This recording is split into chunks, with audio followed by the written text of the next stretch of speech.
युवराज आने को है। कितना शुभ समाचार है ना। हाँ, ईश्वर करे महारानी और उनकी संतान को सुखी रखे एकदम। बहुत शुभ समाचार है सच में। कितनी खुशी की बात है ना ये।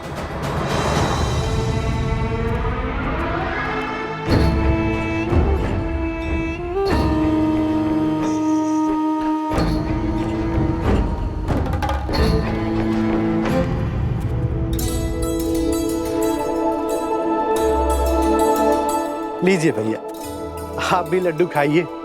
हमारे राजमहल में लल्ला आने वाले हैं। प्रभु श्री राम के उत्तराधिकारी आने वाले हैं। खाओ खाओ।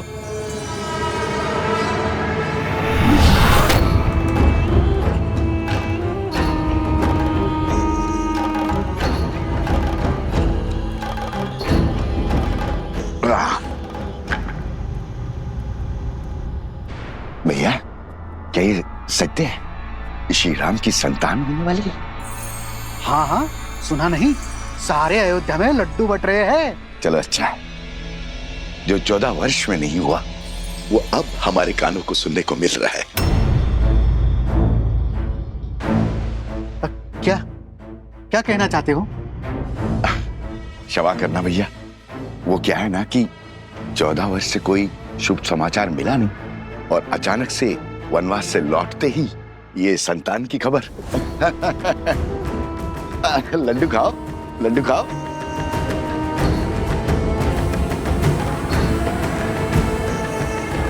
किसने अयोध्या की गरिमा पर इतना बड़ा घोर लांछन लगाया है? किसने उनके गरिमा का वध किया? किसने? सामने आओ, अभी मैं उसकी जीवा काट लूंगा।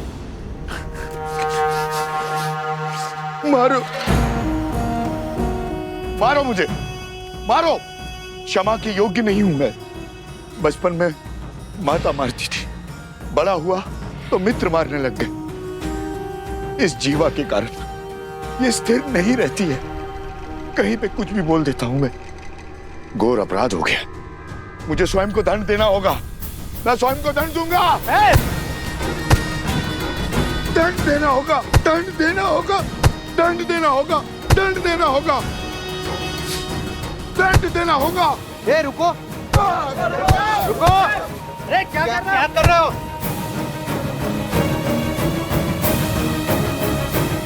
श्री राम और अयोध्या से प्रेम ही इतना है, सुख के समय पे भी तर्क खोजने लग गया है। जो बात मेरे दिल को कचोटती है, क्या वो आप सबको व्याकुल नहीं करती? हमने श्री राम की तरह वनवास के दुख नहीं भोगे। हमने तो महारानी सीता की तरह 6 महीने उस दुष्ट रावण की लंका में रहने का दंश नहीं भोगा। सोचिए, विचार कीजिए, क्या क्या हुआ होगा उस 6 मास में। क्या क्या बीती होगी महारानी सीता पर। क्या ये विचार आपको व्याकुल नहीं करता? अपनी व्याकुलता हमें नहीं, श्री राम को बताना, वही निर्णय लेंगे। चलो मित्रों। अरे रुको, रुको, कहां जा रहे हो? मैं स्वयं लज्जित हूं। अब तुम जाकर ये प्रश्न श्री राम से पूछकर उन्हें लज्जित करोगे? वो श्री राम जिन्होंने अयोध्या को मान दिया, सब मान दिया, उन्हें लज्जित करोगे? क्या उत्तर देंगे? उनका तो स्वयं संबंध है इस घटना से। देवी सीता के लिए रावण का वध किया है श्री राम ने।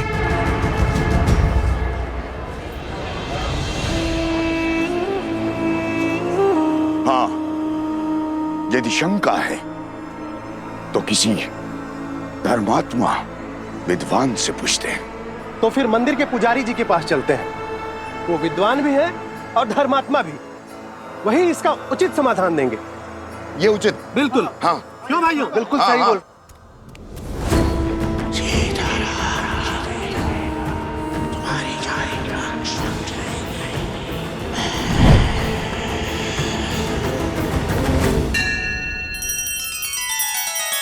श्री रामचंद्र कृपालु भज मन हरण भव भय दारुणम नव कंज लोचन कंज मुख कर कंज पद कंजारुण।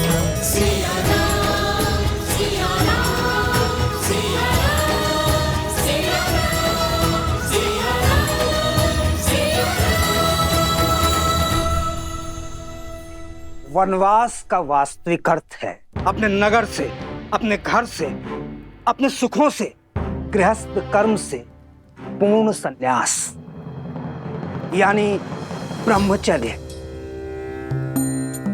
श्री राम जैसा पुरुष जिसके मन में धर्म के संस्कार बसते हों, वो वन के वातावरण में संतान को जन्म देके उस संतान को धर्म से वंचित नहीं कर सकता। वो अपना ब्रह्मचर्य नहीं तोड़ सकता। इसीलिए 14 वर्षों में कोई संतान नहीं हुई। उचित कहा पुजारी जी। हमारा संदेह मिटाने के लिए धन्यवाद पुजारी जी। चलो भाइयों। रुको। वाह पुजारी जी वाह, धर्म की बात तो कर ली, अब सत्य पे आइए पुजारी जी। क्या है सत्य का आधार? विश्वास से कल्पना होती है, सत्य को प्रमाण चाहिए। बोलिए, है कोई प्रमाण?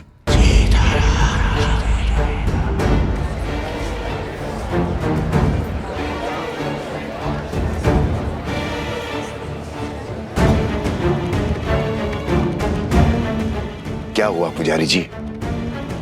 सत्य की आंधी ने विश्वास का आवरण उड़ा दिया।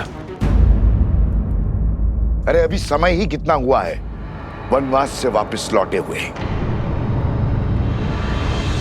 एक ने कही, दूजे ने मानी, बस वही दो ज्ञानी।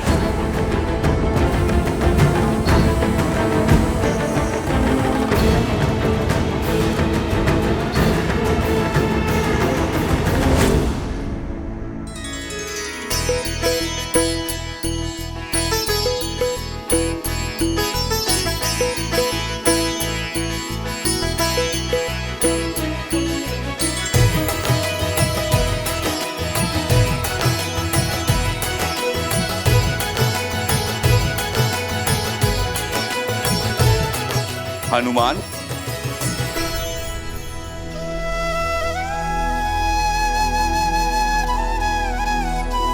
वाह हनुमान, तुमने स्वयं के साथ साथ बाकी सबको भी व्यस्त करके रखा हुआ है।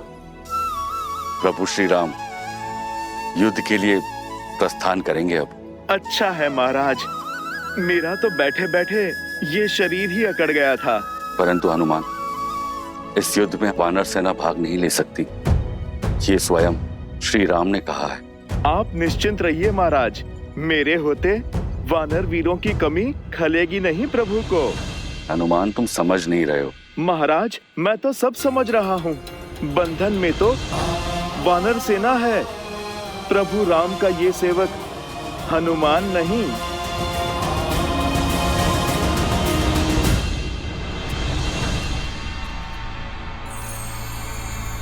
सुना है श्री राम अपनी सेना लेकर पश्चिम की ओर जा रहे हैं, उस दुष्ट भास्करन और उसके बेटे से लड़ने। हाँ, आक्रमण तो हुआ है, कदाचित शत्रु बड़ा बली है। अच्छा, राम भास्करन से युद्ध करने जा रहा है। भास्करन से युद्ध तो भरत और लक्ष्मण भी कर सकते हैं, फिर राम स्वयं क्यों जा रहा है? वो भी ऐसे समय में जब सीता गर्भवती है। राम ऐसी मूर्खता क्यों कर रहा है?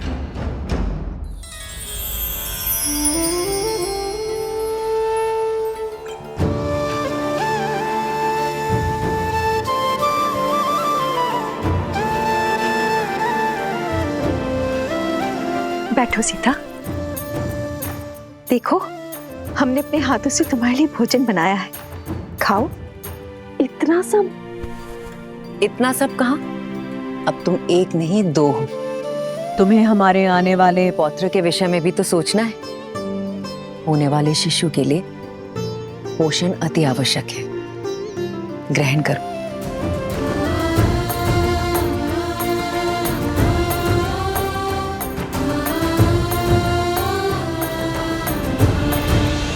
अभी मुझे तुम्हें छोड़कर जाना होगा। रावण के मामा भास्करण ने अयोध्या पर आक्रमण कर दिया है। अपनी प्रजा की रक्षा के लिए मुझे अस्त्र उठाना होगा।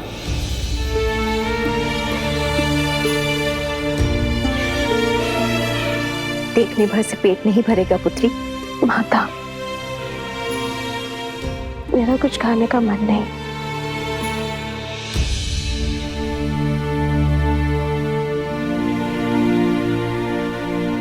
होता है, गर्भावस्था में ऐसा होता है। कभी मन करता है कि खूब सारा भोजन खा लो और कभी व्यंजन देखते ही मन विरक्त हो उठता है। किंतु पुत्री, भोजन तो खाना ही पड़ेगा। गर्भावस्था में माता को अधिक ऊर्जा की आवश्यकता होती है। खा ले पुत्री। जितना मन भाए उतना खाओ।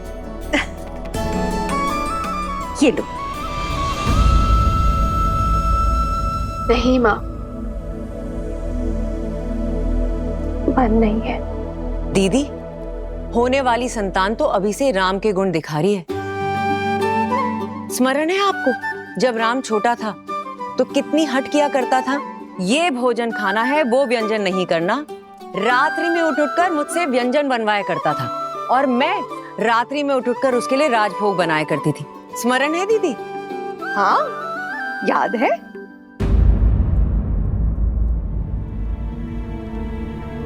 क्या हुआ सीता?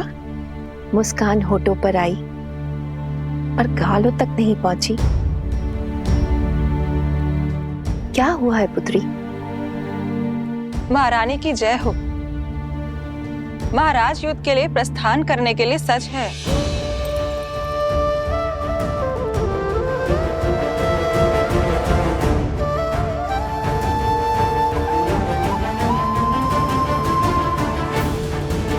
मैं समझी क्यों अनबनी हो तुम। ऐसी दशा में कोई स्त्री नहीं चाहेगी कि उसका पति उससे दूर जाए, पर अभ्यास करना होगा। एक राजा का कर्तव्य है कि संकट में उसकी प्रजा की रक्षा करना, और एक रानी का आभूषण है उसका साहस। अब जाओ, राम को रघुकुल रानी की भांति विदा करो। जाओ।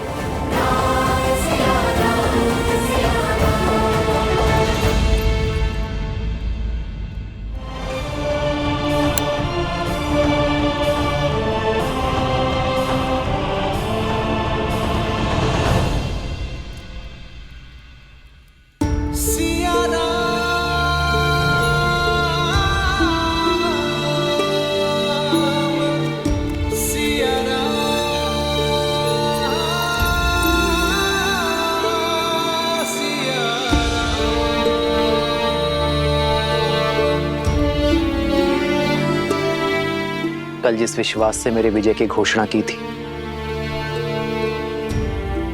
आज उस मुख पर इतनी चिंता क्यों सीते?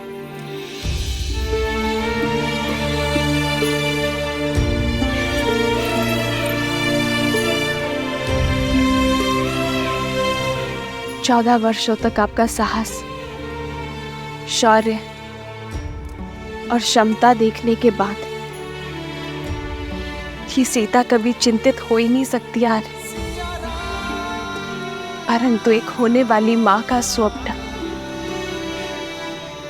बिगड़ जाने का शोक अवश्य है। इतने वियोग के पश्चात सोचा था कि अब आपसे कभी दूर नहीं रहूंगी, पर कर्तव्य आपको फिर हमसे दूर कर रहा है। कर्तव्य राम और सीता को कभी दूर कर ही नहीं सकता सीते। कर्तव्य तो हमें जोड़ता है। जानती हूं, पर ये इससे वियोग क्यों आ रहा है? इससे मैं आपको इसके साथ होना चाहिए था।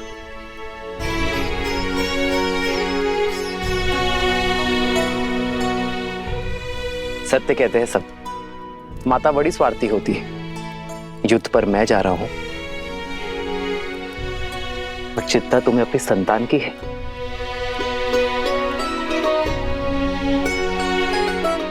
वैद्य कहते हैं सीते कि संतान गर्भ से ही अपने माता पिता के भाव अनुभव करती है। तो ये वियोग हमारी संतान को और प्रबल बनाएगा। कर्तव्य की पुकार का पालन करने की सीख उसे गर्भ से ही मिल जाएगी। और मैं जानता हूं कि मेरी सीता इस वियोग को सुख सहयोग बना ही देगी। हमारे प्रेम और वनवास की कहानियां सुनाने का समय मिलेगा ना तुम्हें? तुम मेरी शक्ति हो सीते, मेरी ढाल हो इस धर्म युद्ध में। मुझे अपनी धर्म पत्नी के साथ की आवश्यकता है।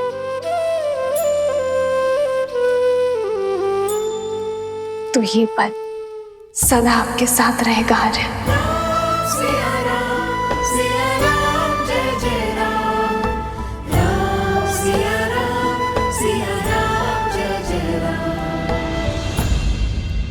एक बात और, आप इस युद्ध में किसी को भी भेज सकते थे, पर आपने स्वयं नेतृत्व करना चुना। कुछ कारण बड़ा ही होगा, पर मैं नहीं जानती। पर कामना करूंगी कि आप मंतव्य में सफल हो। खड़ग की धार ये पथ मर्यादा पर चलते जग हित रघुनंदन। मेरे लिए विजय होकर लौटना आ रहा है।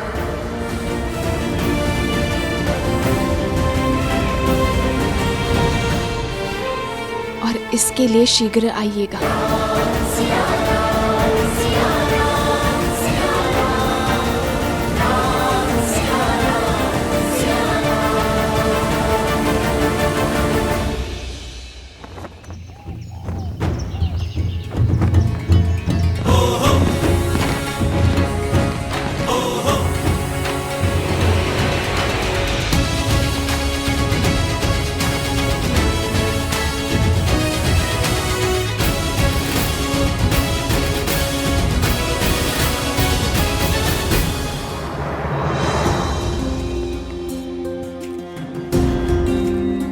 स्वस्ति राम, विजय भव लक्ष्मण।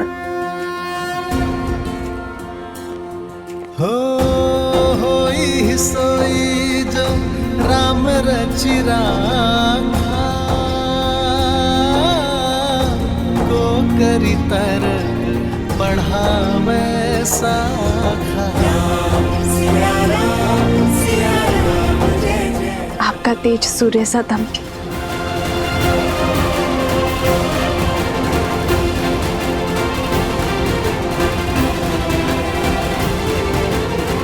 विजयी भव। विजयी भव। राम, तुम्हें शीघ्र ही राजमहल लौटना होगा। सीता के पुनः सावन संस्कार के लिए तुम्हें यहाँ होना अनिवार्य है। अवश्य मां।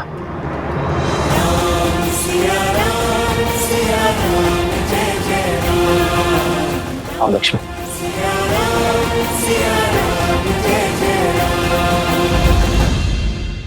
सियावर रामचंद्र की, सियावर रामचंद्र की, सियावर रामचंद्र की, सियावर रामचंद्र की, सियावर रामचंद्र की, सियावर रामचंद्र की, सियावर रामचंद्र की, सियावर रामचंद्र की, सियावर रामचंद्र की, सियावर रामचंद्र की।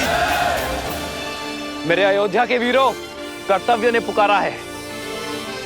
जब पड़ोस में अग्नि लगे तो व्यक्ति ये सोचकर नहीं बैठता कि उसका घर सुरक्षित है।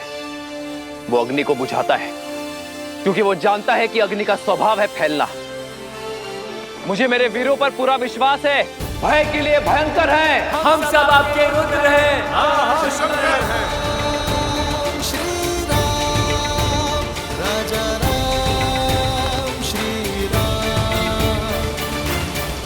मित्र, यो मुख मोड़कर मत जाइए। वानर सेना ना सही प्रभु, हमें अपने साथ ले चलिए। जो हृदय में बसते हैं उनसे मुख नहीं मोड़ा जाता मित्र। मैं आपको छोड़कर नहीं जा रहा हूं, बल्कि आपके कंधों पर एक बहुत बड़ा उत्तरदायित्व देकर जा रहा हूं। जब मैं वहां युद्ध लड़ूंगा, तब आप यहां अयोध्या का भार संभालेंगे, और जब आपके प्रस्थान करने का समय आ जाएगा, हम युद्ध से लौटकर आ चुके होंगे।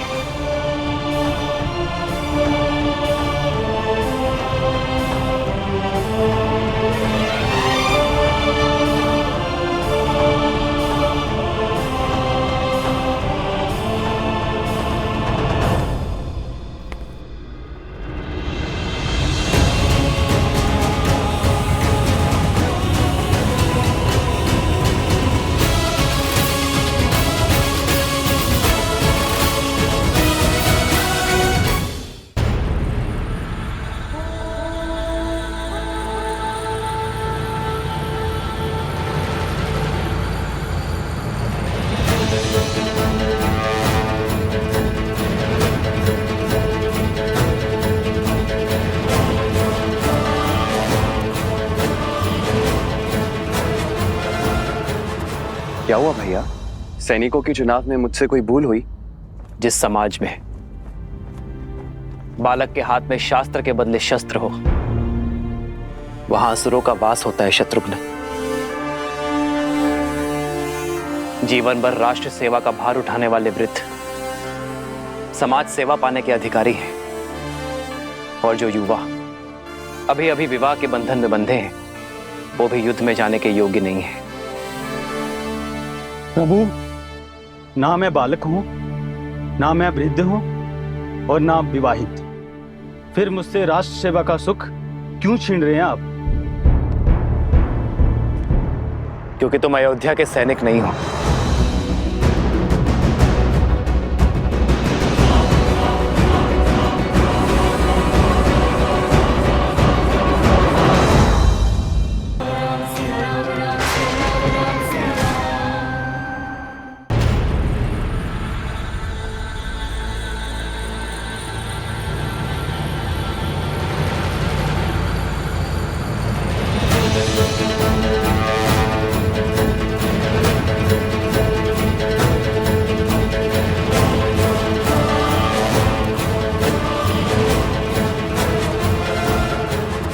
क्या हुआ भैया? सैनिकों के चुनाव में मुझसे कोई भूल हुई? जिस समाज में बालक के हाथ में शास्त्र के बदले शस्त्र हो, वहां असुरों का वास होता है शत्रुघ्न।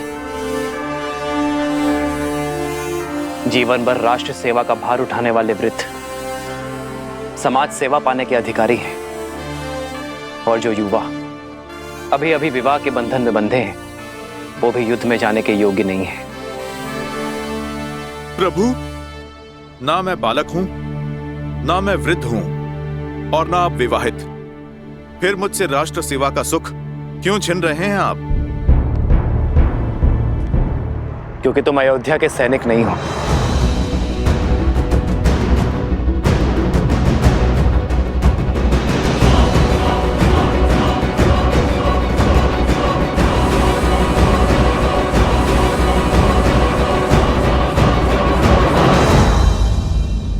क्यों हनुमान?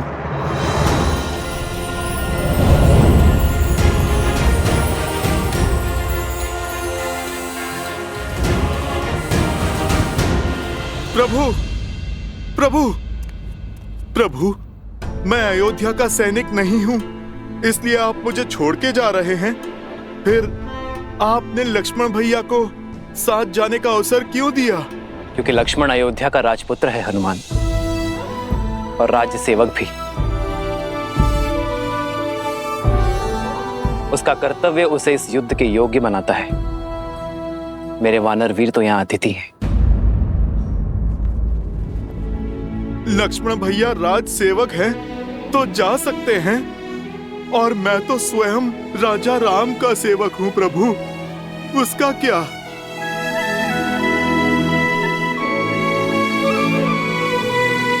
प्रभु, रघुवंशी कभी ना वचन तोड़ते हैं और ना ही भूलते हैं। फिर सदा मुझे सेवा में रखने का वचन देकर आप कैसे उससे मुक्त हो सकते हैं प्रभु? आप निर्णय कीजिए प्रभु, हनुमान क्या है, वानर या भक्त? तुम मम प्रिय भरत ही सम भाई कह के गले लगाया आपने, और अब आप प्रभु अतिथि कहकर दूर कर रहे हैं। ठीक है प्रभु, आप तो राजा हैं, बड़े दायित्व हैं आप पर प्रभु मेरा तो एक ही दायित्व है, अपने प्रभु श्री राम की सेवा। नहीं प्रभु, मैं उससे विमुख नहीं हो सकता। प्रभु मैं आपके बिना जी नहीं पाऊंगा, नहीं जी पाऊंगा आपके बिना प्रभु।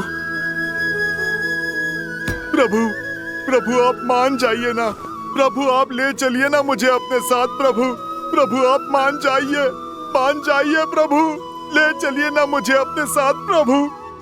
हनुमान उठो।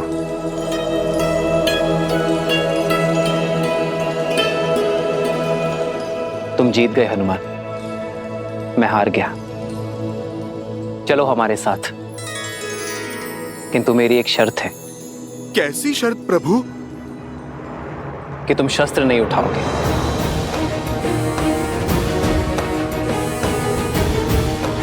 तुम्हारी हट मेरे साथ चलने की थी, वो पूरी हुई, किंतु युद्ध में चाहे जैसी भी स्थिति हो, तुम अस्त्र शस्त्र का उपयोग नहीं करोगे। स्वीकार है प्रभु, स्वीकार है।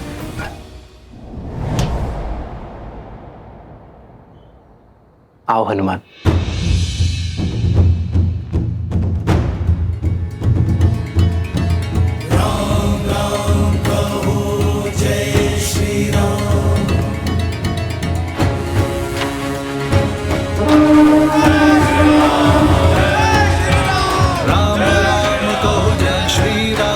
दशरथ नंदन राजा राम, राम नाम भजते हनुमान, अवध बिहारी राजा राम। जय श्री राम, जय श्री राम, जय श्री राम, जय श्री राम, जय श्री राम, जय श्री राम, जय श्री राम। राम सत्य में युद्ध पर स्वयं जा रहा है। जय श्री राम।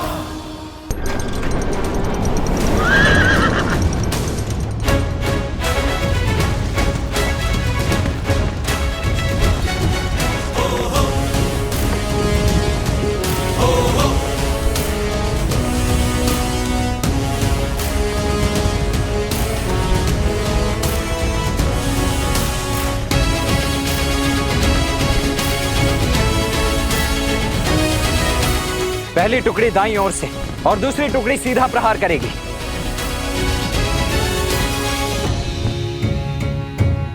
सारथी रोको।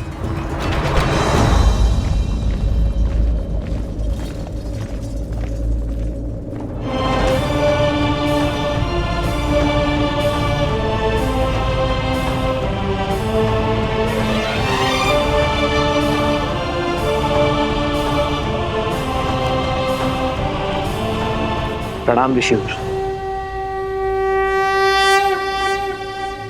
आपका अचानक दर्शन संकेत है कि आप कोई गंभीर निर्देश देना चाहते हैं। निर्देश देने नहीं, दुविधा का निराकरण लेने आया हूं राम।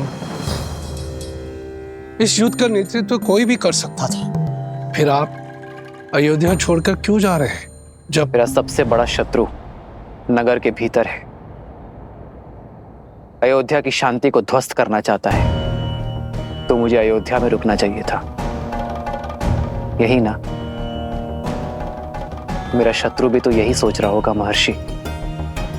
उसे परास्त करने के लिए ही मैं अयोध्या से बाहर आया हूं। उसका बैर मुझसे है, क्रोध मुझसे है, और जब मैं अयोध्या के बाहर आ गया तो वो भी मेरे पीछे अवश्य आएगा। मैं भास्करण से युद्ध करने जा रहा हूं महर्षि। युद्ध में भले ही भास्करण से करने निकला हूं, किंतु भास्करण और संहार दमन केवल मेरे लिए माध्यम है। सहस्त्र रावण भास्कर्ण का भाई है महर्षि। भास्कर्ण को कष्ट में देखकर उसे भी कष्ट अवश्य होगा।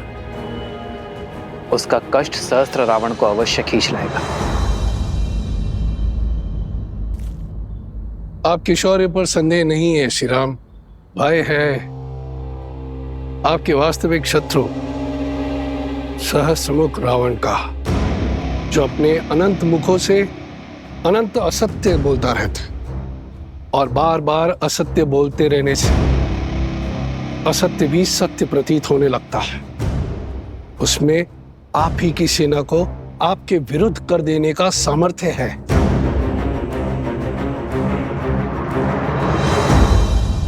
इसीलिए तो सहस्त्र रावण को अयोध्या से दूर खींच लाऊंगा मैं। उसे अकेले ही ललकारूंगा, ताकि वो मेरी अयोध्या में असत्य का विष नहीं घोल पाएगा। और इसमें आपके प्राणों का संकट है। अपनी प्रजा के हित के लिए राम को मृत्यु भी स्वीकार है।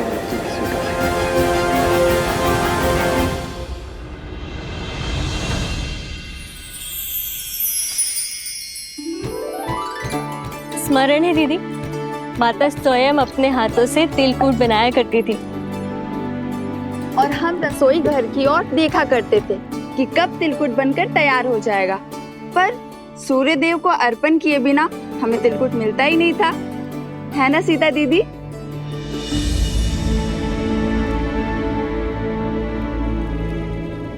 कहाँ खो गई दीदी?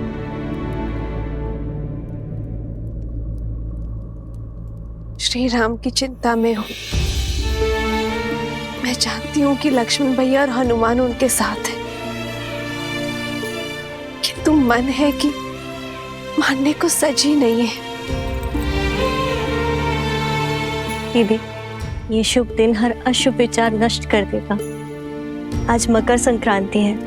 उत्तरायण के दिन सूर्यदेव उत्तर की यात्रा को प्रारंभ करते हैं। पवन ऊर्जा चरम पे होगी।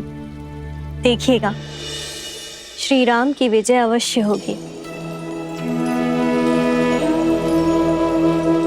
दीदी, चिंता छोड़ दीजिए और चलिए हम चलकर सूर्य देव से प्रार्थना करते हैं, सब शुभ होगा।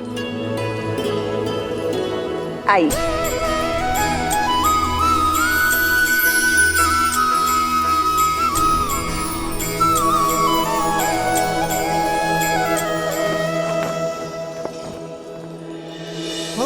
माघ मकर गत रवि जब होई, तीरथ पति ही आव सब कोई। देव धनुज किन्नर नर श्रेणी, सादर मजही सकल त्रिवेणी।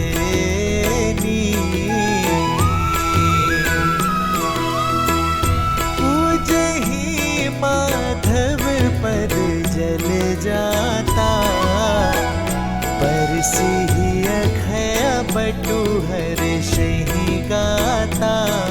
हे सूर्यदेव, मेरे श्री राम को युद्ध में विजय देना। शीघ्र अति शीघ्र लौटकर उन्हें परिवार और राज्य की सेवा करने का अवसर दीजिएगा। सुना नहीं क्या क्या बातें हो रही है नगर में? कैसी बातें? लोग आजकल कानाफूसी कर रहे हैं राजा राम और माता सीता के विषय में। हाँ, मेरे पति ने भी मुझे राजमहल की सेवा छोड़ने के लिए निर्देश दे दिया है। क्यों, ऐसा क्या हुआ? क्या बातें कर रहे हैं आप तो? बोलो, क्या बोल रही थी तुम? जी, वो मेरे पति दूसरी पत्नी लाना चाहते हैं, और जब मैंने विरोध किया और श्री राम के एक पत्नी व्रत होने पर दुहाई दी, तब उन्होंने क्रोधित होकर कहा कि राजाओं का क्या, वैसे भी श्री राम के प्रेम के आगे उनको कुछ गलत नहीं लगता। वो तो कुछ भी नीति बना सकते हैं, उनको कौन है कहने वाला। सामर्थ्य को दोष और स्वर्ण को दाग नहीं लगता, पर हमें राजाओं की चाल पर नहीं चलना। और कहा कि महल के वातावरण से मेरा मन दूषित हो जाएगा। कैसा दाग और किस पर लगा है? वो तो नहीं बताया। आने दो श्री राम जी को। जब ये प्रश्न राजसभा में सबके सामने पूछा जाएगा, तब हर रहस्य से आवरण हटाना ही पड़ेगा। मानवी, श्रुतकीर्ति,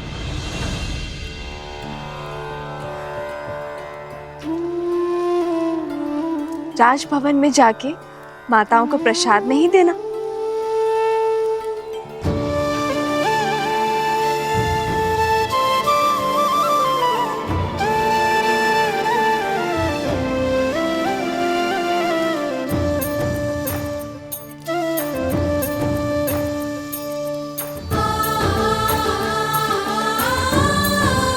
कितनी शुद्ध और सरल है देवी सीता। इनके बारे में कोई इतना ओछा कैसे बोल सकता है? दीदी,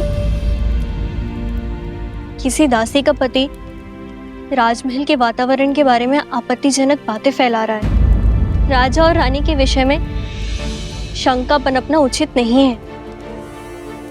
समस्या फैल सकती है दीदी। राम राज्य में अराजकता कभी नहीं आएगी मांडवी। श्री राम आते ही कोई ना कोई हल अवश्य निकाल देंगे।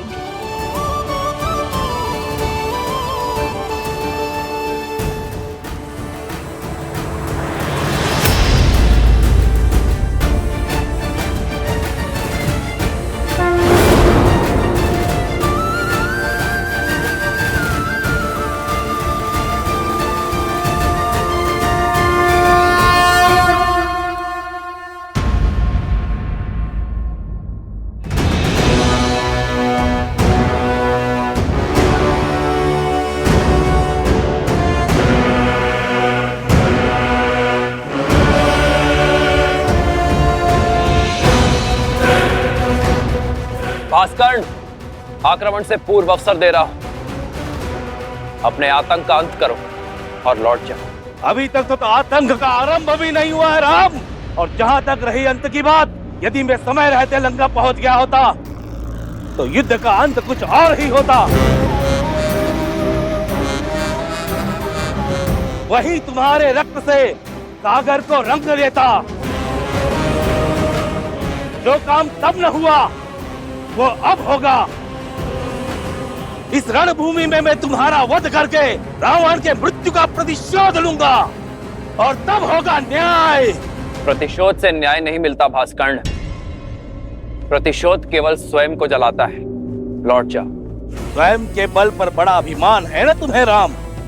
समाप्त होगा तुम भी और तुम्हारा अभिमान भी।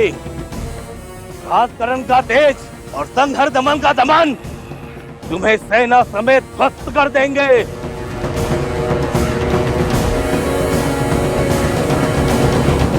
लक्ष्मण, मैं भास्कर्ण का सामना करूंगा। तुम संहार दमन को खोजो। और स्मरण रखना, वो उभयचर है।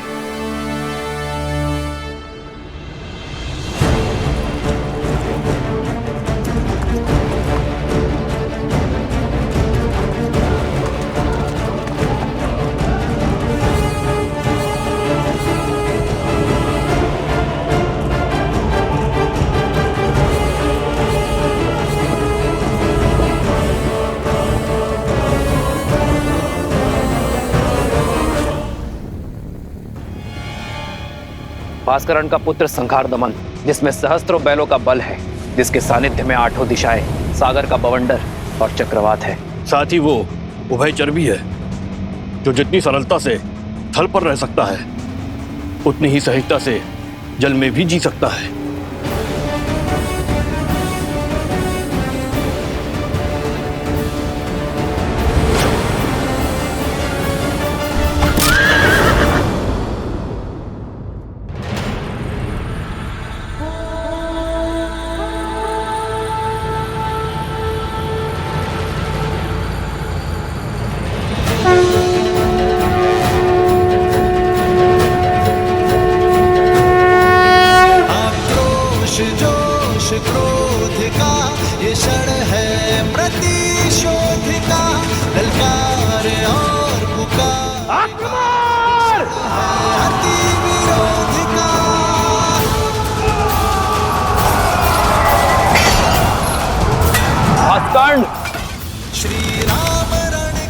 सावधान।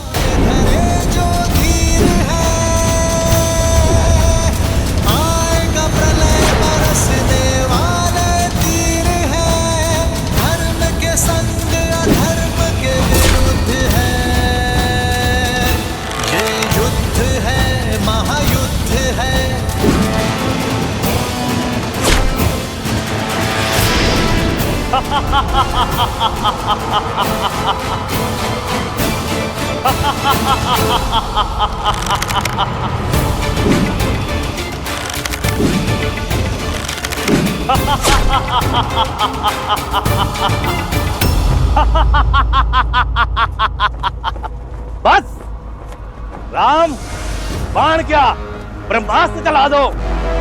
तुम्हारे ब्रह्मास्त्र मेरे तन को नहीं छेद पाएंगे। ब्रह्मा अपना स्वयं वरदान नहीं कर सकते।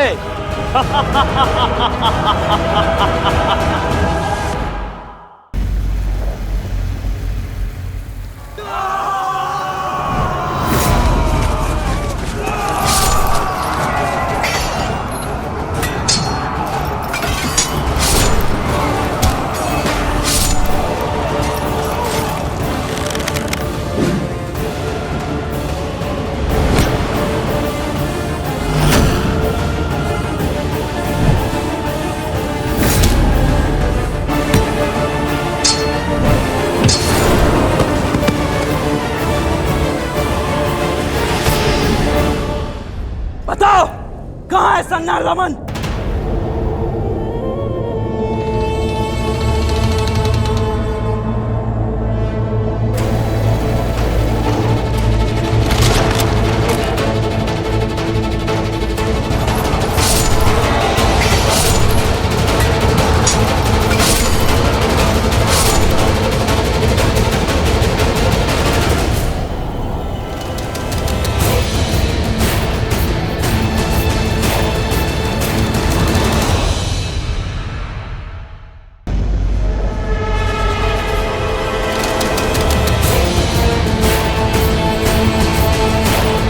सैनिकों, पीछे हटो।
जल में जाकर तो इसने स्वयं भूल कर दी है।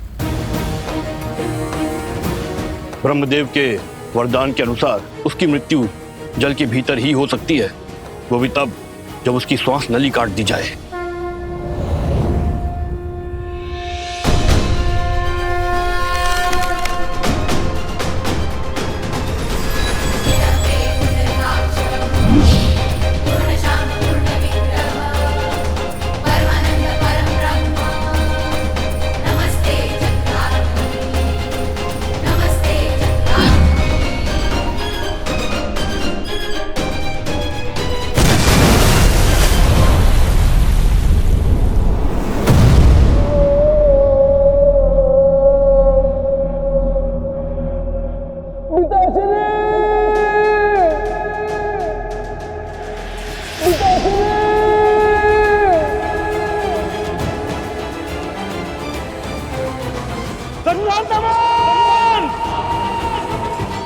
भास्कर्ण, जो भूल रावण ने की थी वो तुम मत करो।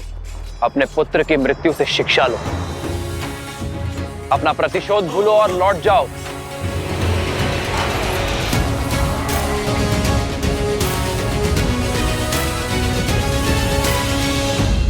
लक्ष्मण,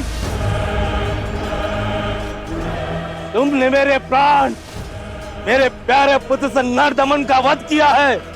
अब मेरे प्रकोप से तुम दोनों भाइयों को कोई नहीं बचा सकता, कोई नहीं। भास्कर्ण, ये क्रोध ही तुम्हारे विनाश का कारण बनेगा, क्योंकि सत्य और धर्म की लौ के आगे तुम्हारा ये झूठा दम अवश्य तोड़ेगा। आज तुम्हारे अत्याचार और आतंक का अंत होकर रहेगा भास्कर्ण।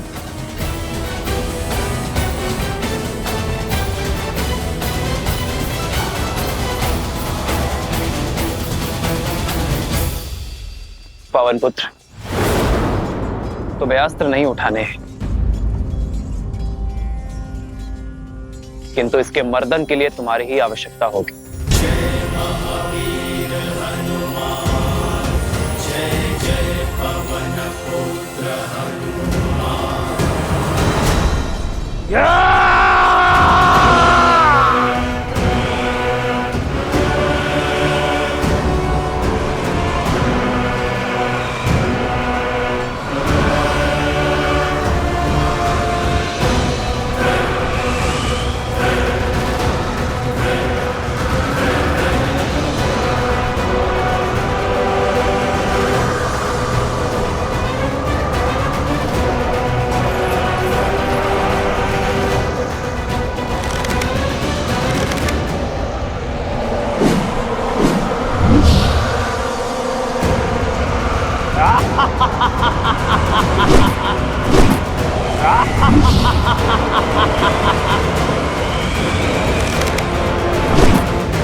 हनुमान,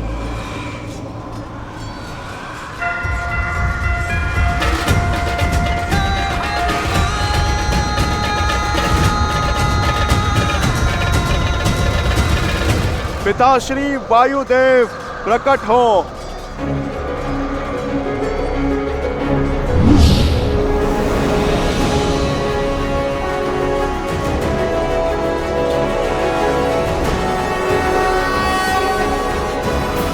प्रणाम प्रभु। कैसे स्मरण किया पुत्र? पिताश्री, राम काज में आपकी सहायता की आवश्यकता है। मैं कुछ क्षण के लिए आपको अपने अंदर बसाना चाहता हूँ। राम का काज और पुत्र की पुकार दोनों को अनदेखा नहीं किया जा सकता। तथास्तु।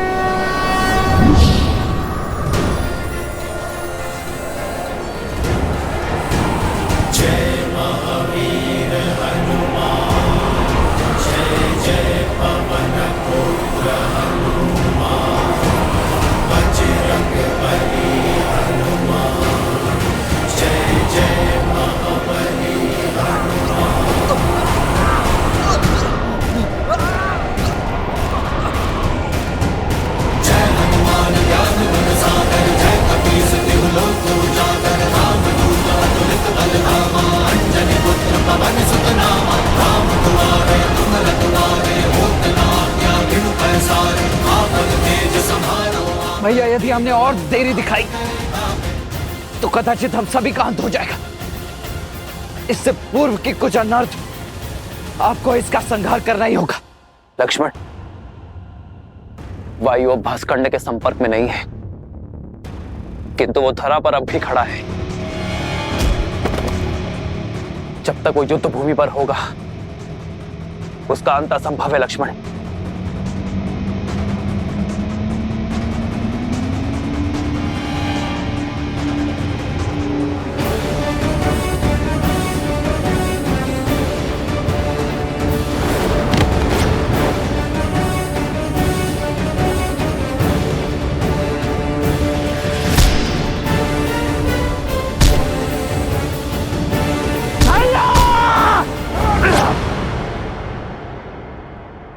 कीजिए।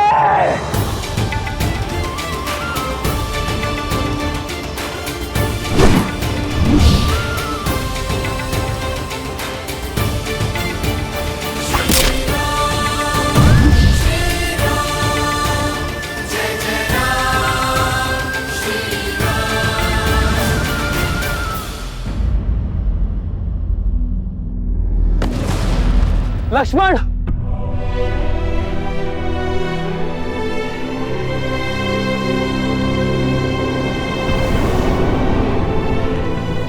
लक्ष्मण, लक्ष्मण, लक्ष्मण, लक्ष्मण, लक्ष्मण, लक्ष्मण,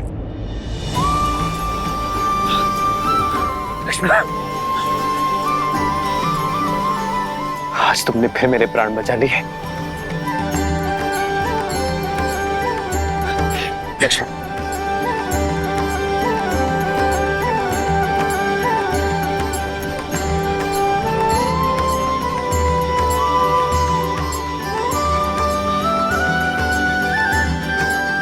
भैया, आपकी विजय के लिए तो मृत्यु से पराजय भी मेरे लिए परम विजय। कल प्रातः हम अयोध्या के लिए प्रस्थान करेंगे और वहां प्रत्येक घर पर हमारे विजय की पताका लहराएगी। जाओ लक्ष्मण, अब सेना से भी निश्चिंत होकर विश्राम करने को कहो। जो आ गया भैया।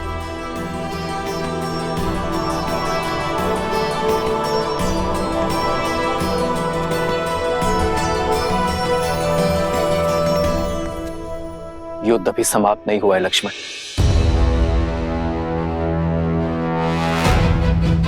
युद्ध तो अब आरंभ होगा, वो युद्ध जिसे लड़ने के लिए मैं अयोध्या से इतनी दूर आया।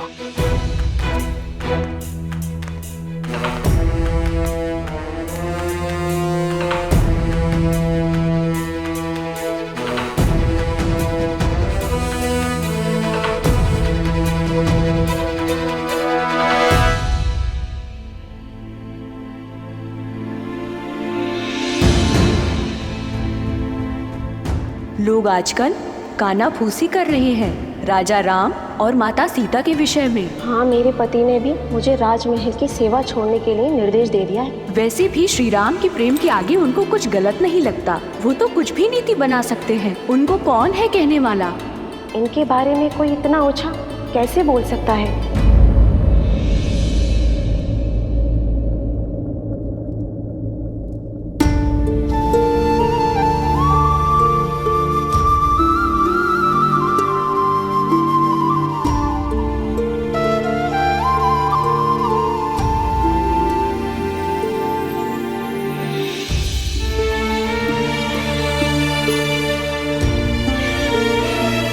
सीता कभी चिंतित हो ही नहीं सकती यार, परंतु एक होने वाली माँ का स्वप्न बिगड़ जाने का शोक अवश्य है।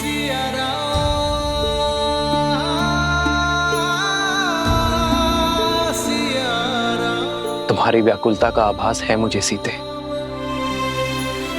किंतु मुझे एक राजा के कर्तव्य के साथ साथ अपनी होने वाली संतान को असुरी शक्ति से भी बचाना होगा, और ये कार्य मुझे अकेले ही करना होगा। अपनी प्रजा के हित के लिए राम को मृत्यु भी स्वीकार है।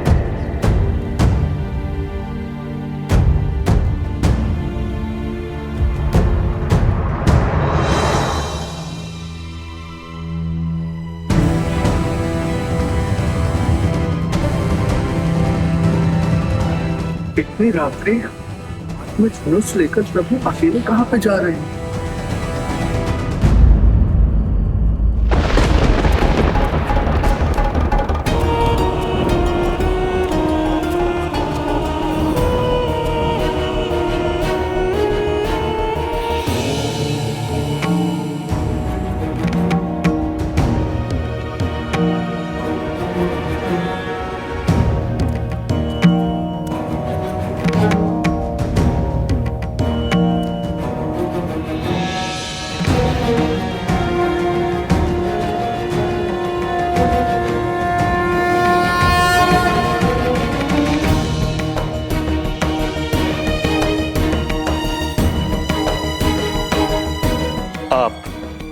अवध की महारानी है देवी सीता। आपका व्यथित होना प्रजा के हित में नहीं। प्रजा की ही चिंता में हूँ गुरुवर। नागरिकों के विचारों में मलिनता आ रही है और मन में शंका का विष घुल गया है। ये नगर में कौन सी असुरी शक्ति पग पसार रही है गुरुवर?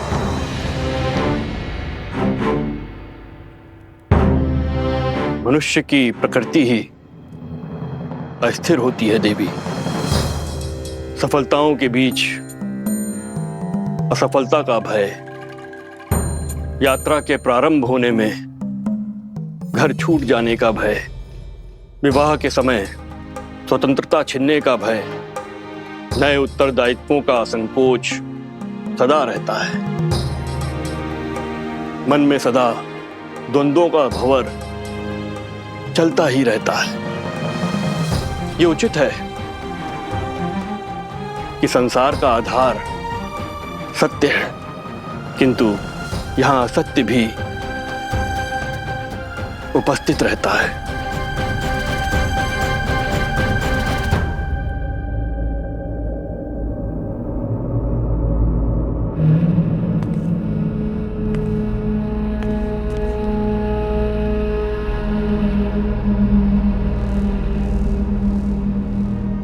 मैं ललकारता हूं सहस्त्र मुख रावण, सामने आओ। असत्य का गुण है कि वो सत्य से दूर नहीं रह सकता। मैं जानता था तुम मेरे पीछे अवश्य आओगे।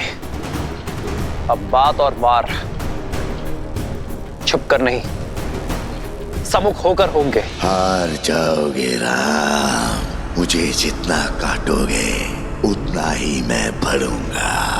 हार जाओगे, पराजय स्वीकारो। छिपने का कोई लाभ नहीं सहस्त्र मुख रावण। राम, मुझे जितना काटोगे उतना ही मैं बढ़ूंगा। हार जाओगे, पराजय स्वीकारो।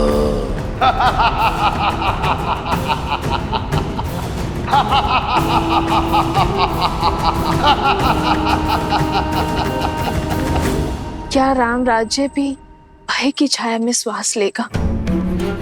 क्या यहाँ भी सत्य और असत्य इतना समीप हो जाएगा कि उचित अनुचित के मध्य की रेखा ही मिट जाएगी? क्या रघुकुल के राघव की विजय पर भी प्रश्न चिन्ह लगेंगे गुरुवर? राम सिंहासन पर अवश्य आरूढ़ हो गए हैं देवी, किंतु किसी भी अभूतपूर्व कार्य के सफल होने में समय लगता है। राम राज्य स्थापित होने में भी अभी समय है। धर्म और कर्म के अमृत से इस धरा को सींचना होगा। राम को अभी और संघर्ष करना होगा।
क्या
इतना सरल लगता है मेरा अंतराम?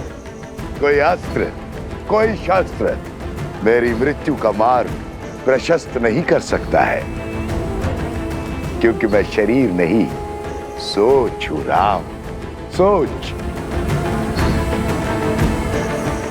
सोच को कौन सा अस्त्र मार सकता है?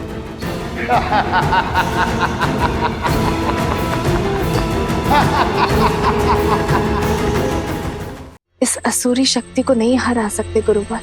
जिसके बाण असत्य हो, धनुष अधर्म हो, उसे पराजित करना सरल नहीं होता। बार बार दोहराया गया सत्य सत्य प्रतीत होने लगता है, मन में संदेह उत्पन्न करने लगता है। इसलिए आवश्यक है कि ऐसी स्थिति में व्यक्ति का मन दृढ़ हो, और ये दृढ़ता बल से नहीं, संस्कारों से आती है। संस्कार से ही इसे पराजित किया जा सकता है। ऐसे संस्कार जो व्यक्ति की चेतना को पवित्र करे और समस्त संसार में संस्कारों को स्थापित करती है। स्त्री शक्ति, अर्थात इस भयंकर असुर को केवल एक स्त्री शक्ति ही पराजित कर सकती है, किसी राजा के बल की शक्ति नहीं।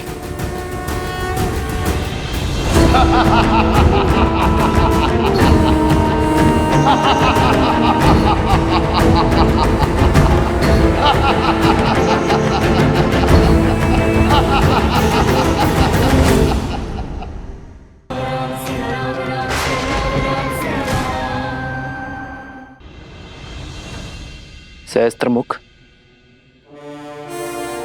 भयभीत हो? क्या तुम ये देखने आए हो कि कहीं मैं तुम्हारे मामा भास्कर्ण का वध कर तुम्हें निर्बल ना कर दूं? भय भास्करण की मृत्यु का नहीं है राम, भय तो तुम्हारी मृत्यु का है।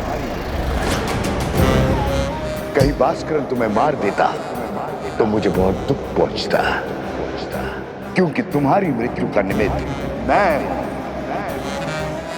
मैं अचंभित था कि तुम भास्करण से युद्ध करने स्वयं क्यों आए। पर अब मुझे समझ आया, तुम मुझ तक पहुंचना चाहते थे। अयोध्या से दूर मेरा सामना करना चाहते थे। यदि तुम मुझसे युद्ध करना चाहते हो सहस्त्रमुख, तो आओ, उठाओ अस्त्र और युद्ध करो।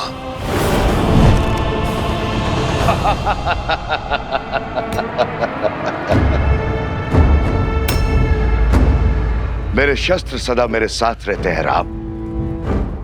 मेरा मुख मेरा धनुष है,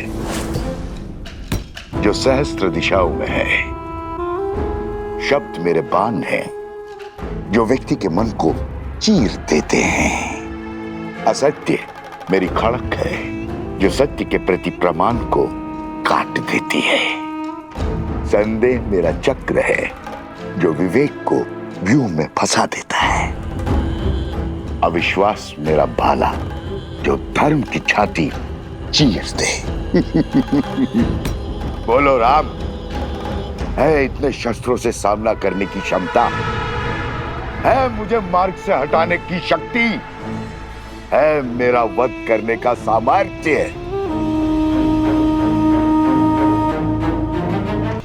यही भ्रम तुम्हारे भाई रावण को भी था। जानता हूं राम, जानता हूं तुम महान योद्धा हो, पर मैं दशानन रावण की तरह मूर्ख नहीं हूं, जो जानता था कि बाहुबल में तुमसे जीतना असंभव है। तुम्हारे साथ इंद्र है, फिर भी युद्ध भूमि में तुम्हारे सामने खड़ा हो गया। जो युद्ध बुद्धि से जीतना था, उसे बल से जीतने की हट कर बैठा। प्रचंड घने वृक्ष सरलता से कट जाते हैं राम, पर मैं सारे जगत में उगने वाली घास हूं, जो दिखती तो निर्बल है पर होती अनंत है। मुझे एक जगह से उखाड़ोगे तो मैं सहस्त्रों जगहों पर उग आऊंगा। मेरा खून बहाओगे तो मैं रक्त बीज बन जाऊंगा। तुम्हारे बल से तो मैं परिचित हूं, अयोध्या वासियों का दूषित मन मेरे बल का परिचय है। रघुकुल के सत्य के प्रकाश में असत्य के अंधकार का अंत निश्चित है सहस्त्रमुख। इस राम राज्य की कल्पना सारा संसार कर रहा है, वो अयोध्या में कभी स्थापित नहीं होगा राम।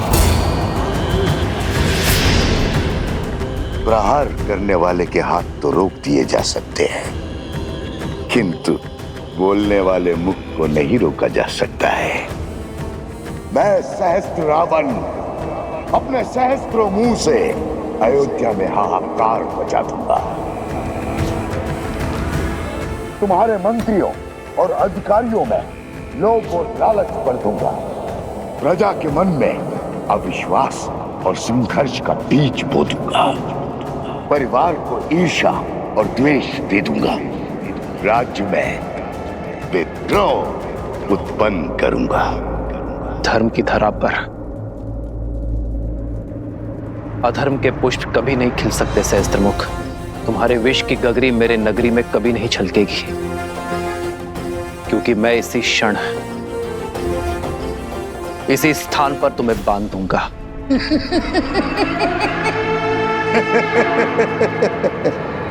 देर कर दी राम, बाण धनुष से छूट चुका है। प्रजा छोड़ो, तुम तो अपनी पत्नी सीता की भी रक्षा नहीं कर पाओगे। लोक अपवाद से, निंदा से, कुमंत्रणा से अपनी आने वाली पीढ़ी तक की रक्षा नहीं कर पाओगे। अपमान से जब असत्य परिवार में प्रवेश करता है तो प्रेम और सम्मान सबसे पहले खिड़की से भाग जाते। सच कहूं राम, मैं तुम्हें मारूंगा नहीं, मैं तो तुम्हें जीवित रखकर तुम्हारी मृत्यु का आनंद लूंगा। तुम्हारी मर्यादा के वध का साक्षी बनूंगा। जब पूरा विश्व एक सुर एक राग में बोलेगा कि राम की सीता दूषित है, अपवित्र है, चरित्रहीन है।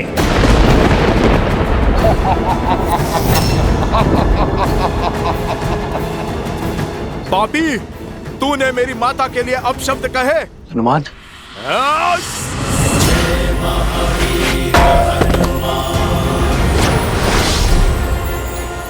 बहुत हुआ तेरा छल, अब तू देखेगा सीता माता के पुत्र का बल। तेरा इसी क्षण अंत कर दूंगा मैं, तेरे लोक अपराध का, तेरे भ्रम और तेरे असत्य का। या तो तुम महाबोले हो या महामूर्ख हो वानर। इतना भी नहीं जानते, असत्य को जितनी ऊंचाई दोगे वो उतना ही बलवान होता है, उतना ही शीघ्रता से फैलता है स्वयं। राघव की पत्नी दूषित है, दूषित है, दूषित है। राघव की पत्नी वह दूषित है, दूषित है, दूषित है।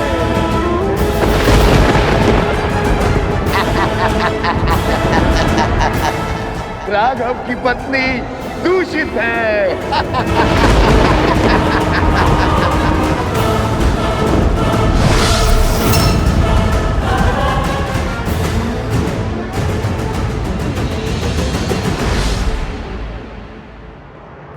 सीते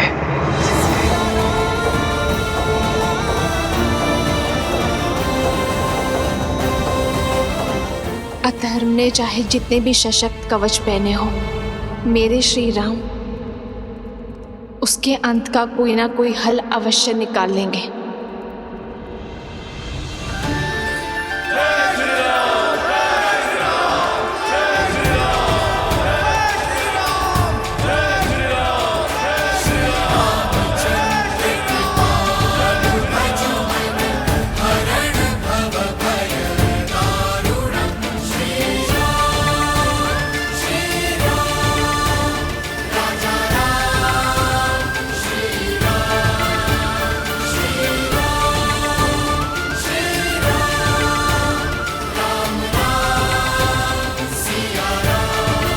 सामर्थ्य की जय जयकार होती है क्या भैया? हाँ, अन्यथा जो हुआ है उसके बाद राम सिया के जय जयकार के योग्य है क्या?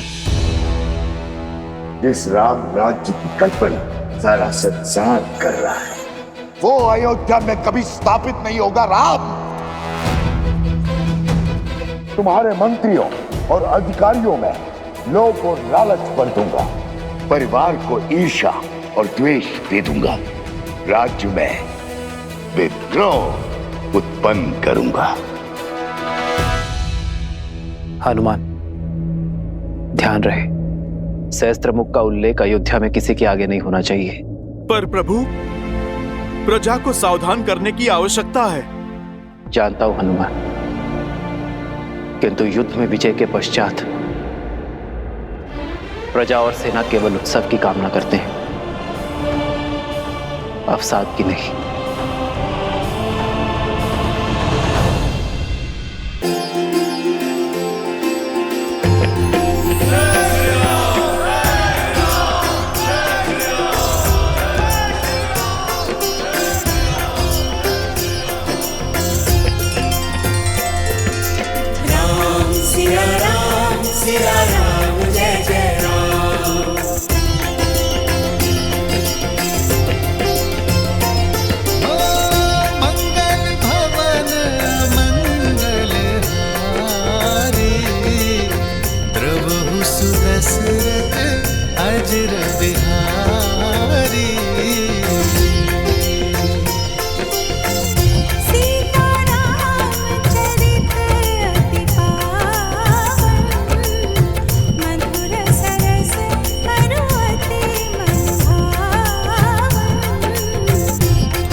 वैसे तो राम ने कई युद्ध जीते हैं, लेकिन ये राजा राम की पहली विजय है।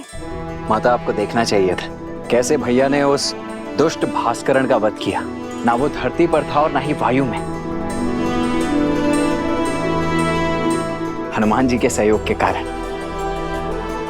हनुमान जी ने इस युद्ध में भले ही सैनिक ना बनकर, परंतु भैया का सेवक बनकर अपना पूर्ण योगदान दिया है।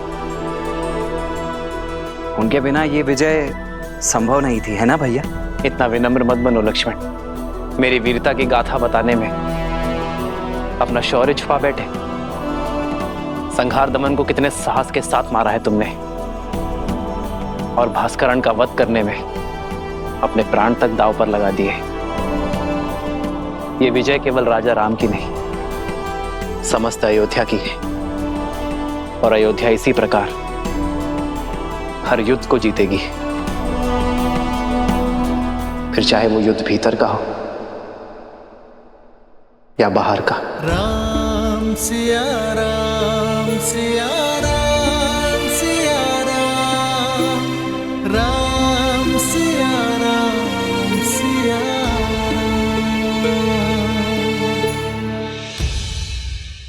उचित समय पर आए हो पुत्र। हाँ पुत्र, कल वसंत पंचमी के अवसर पर सीता के गर्भ के पुष्पवंश संस्कार का मुहूर्त निकला है। तुम्हारा होना भी वहाँ अनिवार्य है। अब तुम आ गए हो तो सारी पूजा विधि विधान पूर्ण हो जाएगी। अवश्य माँ।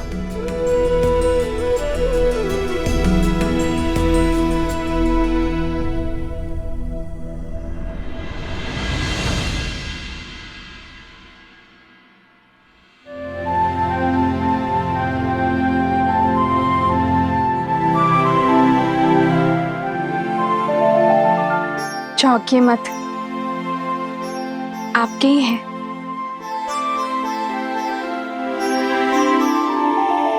कौशल्या माता ने दिए। कह रही थी जिन खिलौनों से पिता खेले हैं पुत्र भी उन्हीं से खेलेंगे। वैसे राजा बनने के पश्चात आप एक वचन भूल सा गए हैं आर्य। कैसा वचन सीते? वही जो विवाह के समय दिया था। आधा अंग है हम एक दूसरे का। सुख के साथ साथ दुख और चिंता में समान भागीदार है। तो बताइए ऐसा क्या है आर्य जिसने आपके विजय की मुस्कान को धुंधला कर दिया है?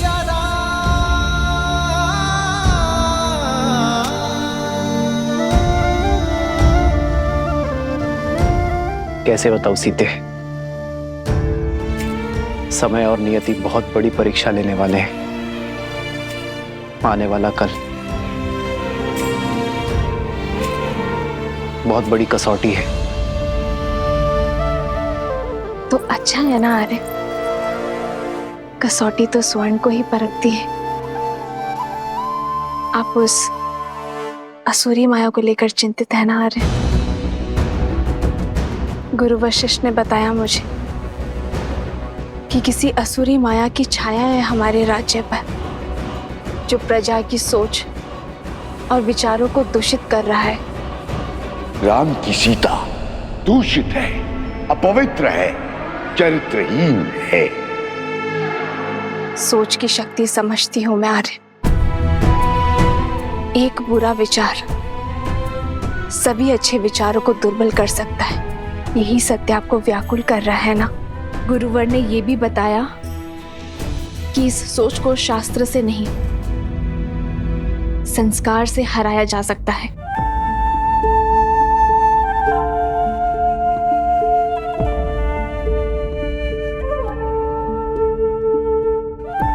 गुरुदेव ठीक कहते हैं सीते। संस्कार की शक्ति ही मन को स्थिर कर सकती है, किंतु यह इतना सरल नहीं होगा। जैसे पके हुए घड़े पर माटी नहीं चढ़ाई जा सकती, वैसे ही एक व्यक्ति के युवा हो जाने पर उसके संस्कार नहीं बदले जा सकते। संस्कार बालकों को दिए जाते हैं सीते, युवाओं को तो शिक्षित किया जाता है। और अब मैं भी वही करूंगा। अपने राज्य को, अपनी प्रजा को शिक्षित करूंगा, क्योंकि विद्या ही अब एकमात्र मार्ग है।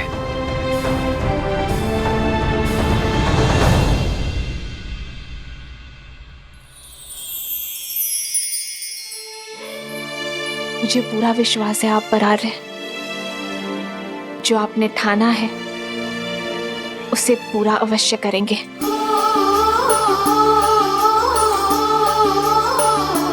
तुम्हारे साथ के बिना ये सब संभव नहीं है सीते। तुम्हारा मुझ पर अटूट विश्वास ही मेरी शक्ति है। जन्म जन्म का है ये संगम, राम रतन सीता वैभव धन। अर्धांगिनी हूं आपकी, सदा आपके पास। हम दोनों मिलकर सब संभाल लेंगे आर्य। हम दो नहीं सीते, हम तीन। हमारे प्रेम और संस्कार का संगम है ना हमारे साथ। राम सिया राम सिया राम सिया राम, राम सिया राम सिया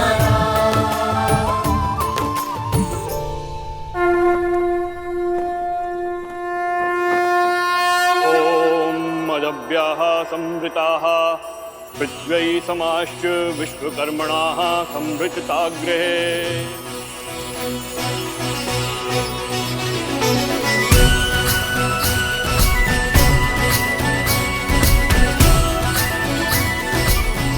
पुत्री, ये गिलोय भस्म है।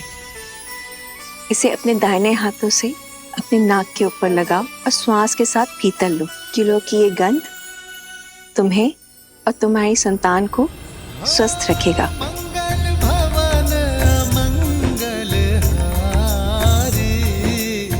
द्रवहु सुदशरथ अजर बिहारी। राम सिया राम जय जय राम। गर्भ धारण के बाद यह औषधि अमृत के समान होती है राम। जिस प्रकार सूर्य की किरण पृथ्वी को जीवन देती हैं, उसी प्रकार यह औषधि गर्भास्थ शिशु को पोषण देती है।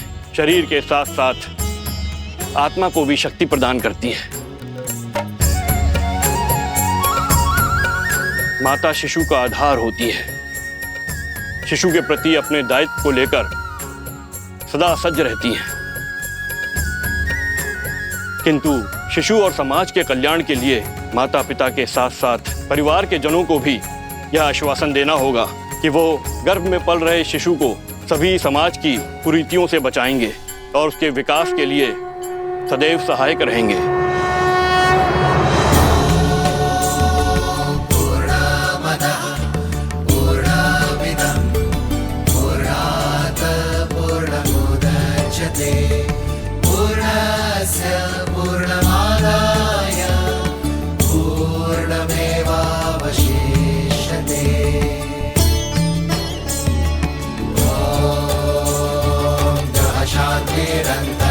शांति पृथ्वी शांतिरापः शांतिरोषधयः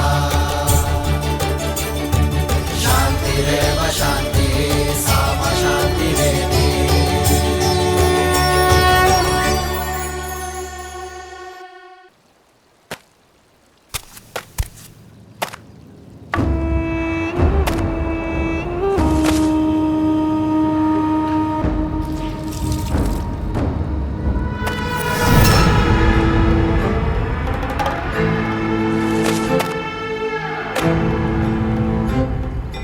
मित्रवस्त्रक, जाने कहां से कपड़ों पे ये लांछन लग गया।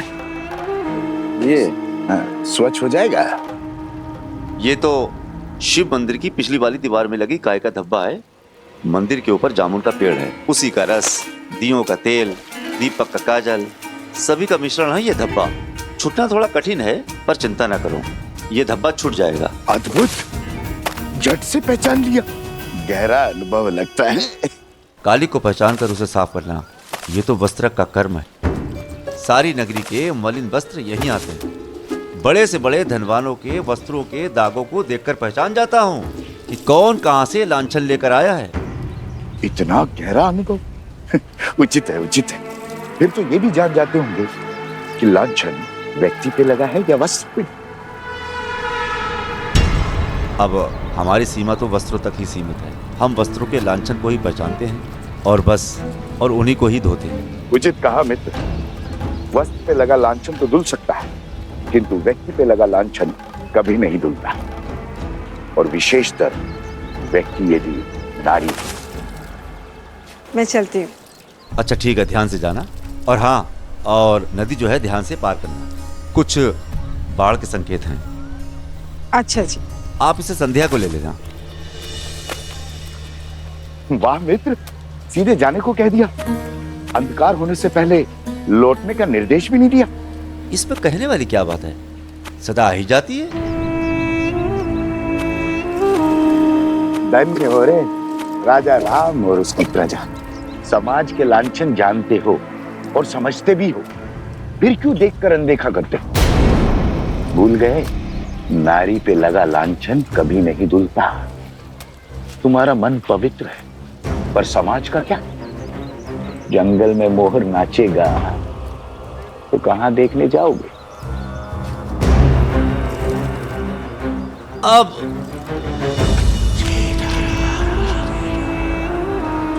अरे ऐसा है, दिन ढलने से पहले आ जाए।